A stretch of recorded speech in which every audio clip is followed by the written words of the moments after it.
नमस्कार सभी को, स्वागत है आप सभी का मेरे यूट्यूब चैनल पर। स्टूडेंट्स, आज का हमारा टॉपिक है स्ट्रक्चर ऑफ द सेल। जैसा कि आप देख पा रहे हैं, मैंने एक स्ट्रक्चर बनाई है, ये एक डायग्राम बनाया है। ये एक टिपिकल सेल का डायग्राम है। इसके कुछ कंपोनेंट्स इस प्रकार दिए हुए हैं।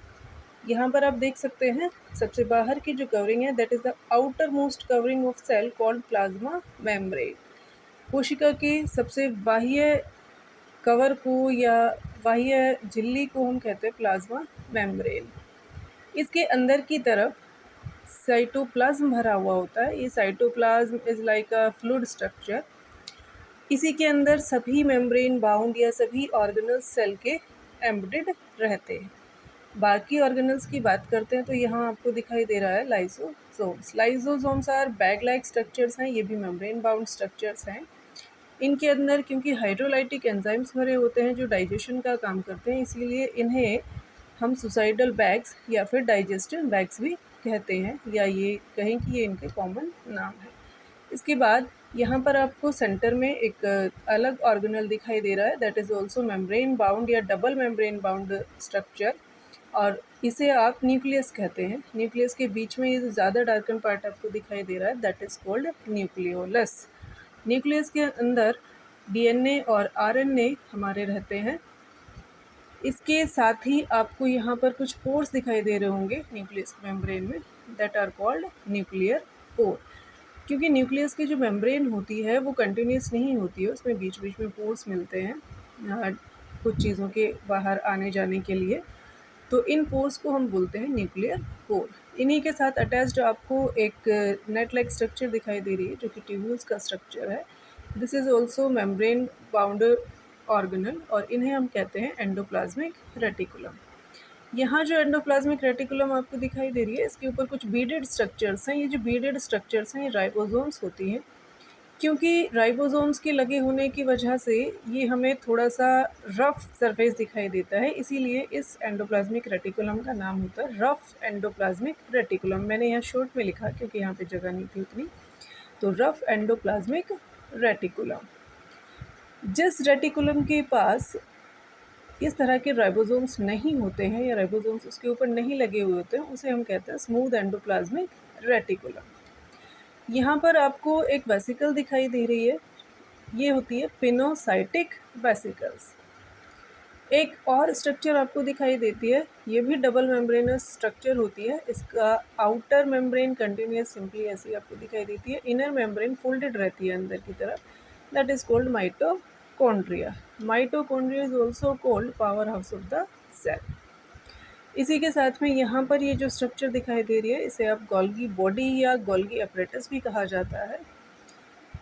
यहाँ पर कुछ ट्यूब्यूल्स लाइक स्ट्रक्चर्स दिखाई दे रही हैं, that is called micro tubules.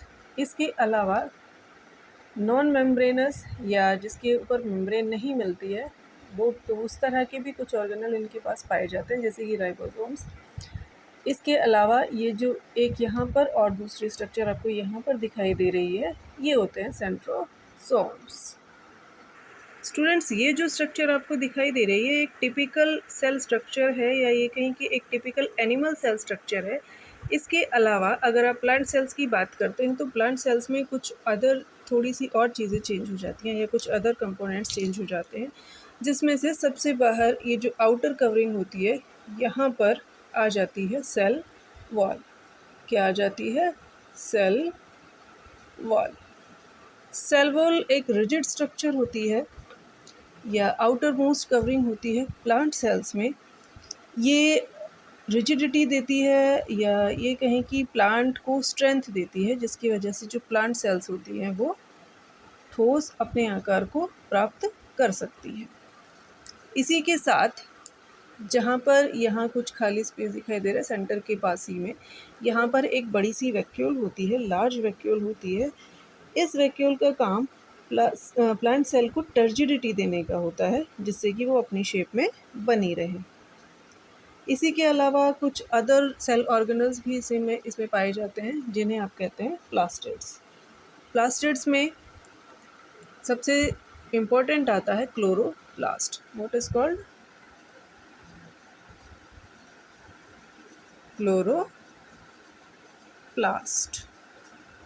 Chloroplast के अंदर ग्रीन कलर का पिगमेंट होता है जिसे हम कहते हैं क्लोरोफिल। इसी की वजह से जो प्लांट्स होते हैं उनका कलर ग्रीन दिखाई देता है।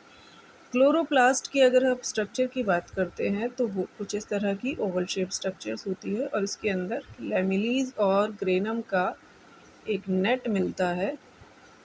अगर आप जनरल स्ट्रक्चर की बात करते हैं, इसके अंदर फोटोसिंथेसिस होता है, या ये कहें कि क्लोरोप्लास्ट परफॉर्म्स फोटोसिंथेसिस।